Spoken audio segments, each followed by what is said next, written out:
Today, I want to take a look at the legendary tier hybrid American battleship USS Louisiana. And I've got something a little different for you. I've got a series of clips that I think will show off the efficacy of the Louisiana's airstrikes and main battery guns. First up, we've got a Columbo patrolling the map border on Haven. You can see he seems to be stuck there. So he's taken a little bit of damage from our main battery guns. He doesn't have all that much HP left, and we're slowly approaching him to get in range of our airstrikes. The hybrid American battleship line gets one charge of torpedo dropping airstrikes, unlike the Dutch cruiser D7P, which gets three charges of HE bomb dropping airstrikes. This is only one charge here, but the Louisiana in particular drops 6 torpedoes with every airstrike, and against a target that is stuck stationary on the map border broadside to the Louisiana, it's not too terribly difficult to land almost all of the torpedoes. I think we miss a couple there, or maybe all 6 would have hit, but only 4 were necessary to take down the Columbo, which of course is one of the most powerful battleships at legendary tier.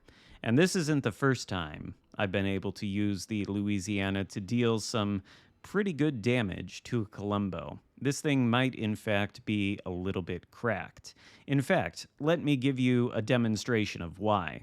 Essentially, we have 2 main armaments on this ship and this entire line. We've got these airstrikes, which we're taking care to aim against the Montana here. He does not appear to be going full speed, so we're adjusting the aim accordingly. And then, of course, we launch them, we go back, we shoot our main battery guns at the mostly broadside battleship. And of course, since he's broadside, they do some pretty good damage. 24,000 there. But then the torpedoes hit for an additional 16 or 17K, putting us up to 40,000 in just a couple of moments. And that's using both the main guns and the torpedoes in tandem. You can dish out a lot of damage with both of these armaments at the same time. It might actually be a little much. But of course, that Montana was going slowly. The Columbo was stuck stationary on the border of a map. What happens if you have to use these airstrike torpedoes against more maneuverable targets, like, say, a destroyer? After all, in this particular match that we're looking at, there are 5 destroyers on each of the teams for a total of 10.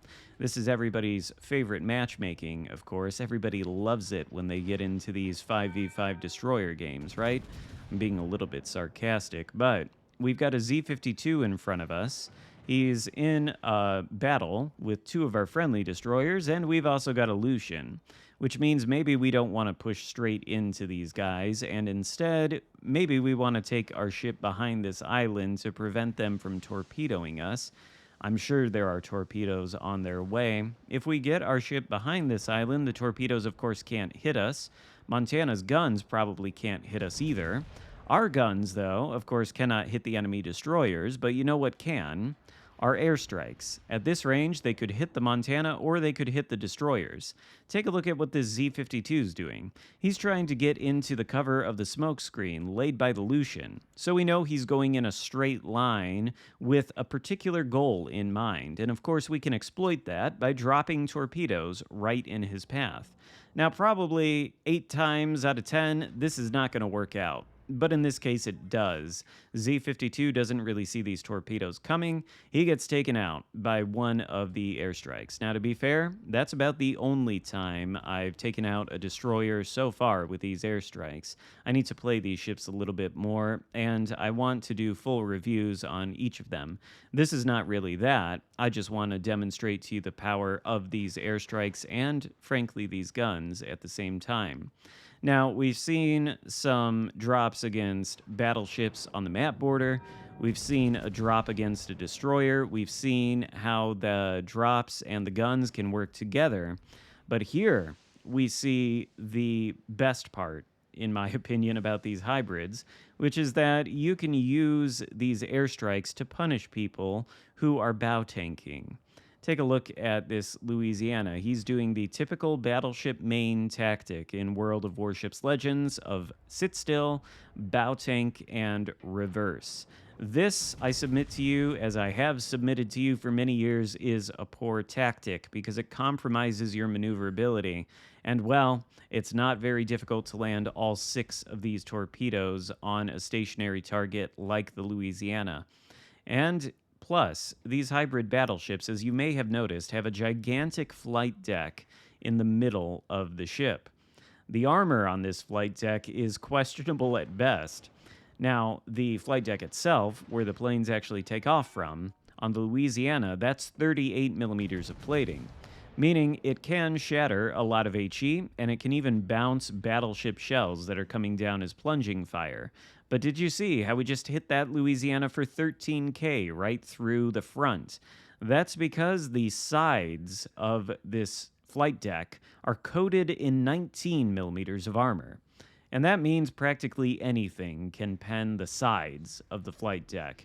It's basically a gigantic damage pinata that you don't want to allow the enemy to easily access by just sitting there bow tanking. Compromising your maneuverability is bad. If a destroyer had pulled up alongside that Louisiana from our team, well, the results would have been quite similar there. That is one of the reasons you don't want to bow tank. And if you try to bow tank one of these hybrids, well, they're just going to launch torpedoes at your broadside. You're going to have to move around a little bit more and get a little bit more creative, perhaps. But it's not all sunshine and rainbows as far as these airstrikes are concerned. If you are going to launch them at more maneuverable targets like destroyers or cruisers, we'll take a look at this launch versus the Alaska. That probably wasn't a very good lead on my part when it came to actually aiming these airstrikes, and we don't come anywhere close to the Alaska. We have to take them out with our guns. So, again, not all sunshine and rainbows.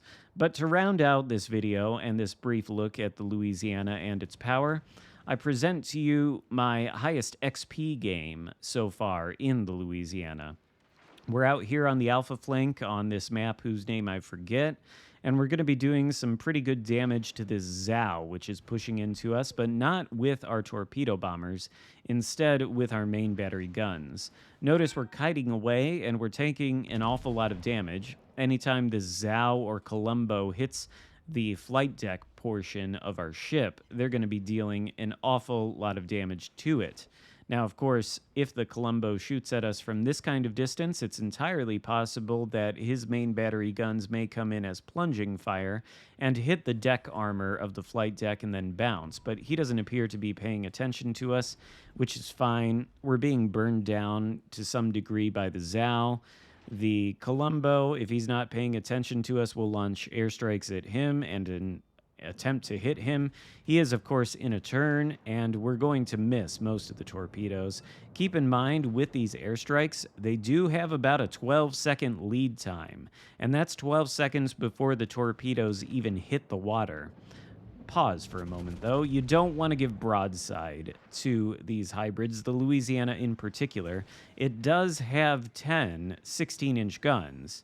They're not the biggest guns, to be fair. Of course, the Ohio and Vermont have bigger guns, and many of the battleships at this tier have bigger guns than that. Montana itself has 12 16-inch guns, but 10 is enough to do some real damage to cruisers.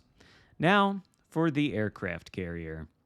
We're going to deal quite a bit of damage to him as he pushes into us with both the airstrikes and the main battery guns, once again using both armaments in tandem for even more damage. But you can see there is that 12-second reload, and that's 12 seconds before these torpedoes hit the water.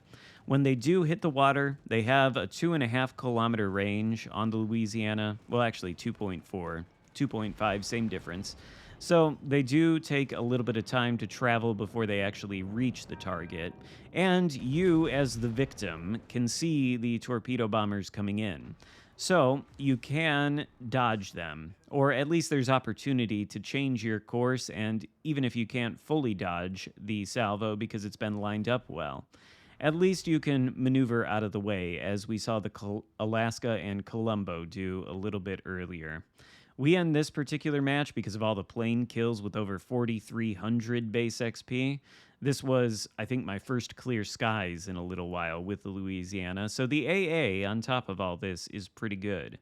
In any case, these airstrikes are powerful, and I think I have more to say on them in the future and whether they're balanced or not. I think this is better than the alternative, though, and I hope you enjoyed this video, because this is all I have to say on the hybrids for now. But as this week goes on, I hope to have some more videos up with full reviews of some of these ships. Give the video a thumbs up if you enjoyed it, consider subscribing if you haven't already, and I'll see you next time. Goodbye.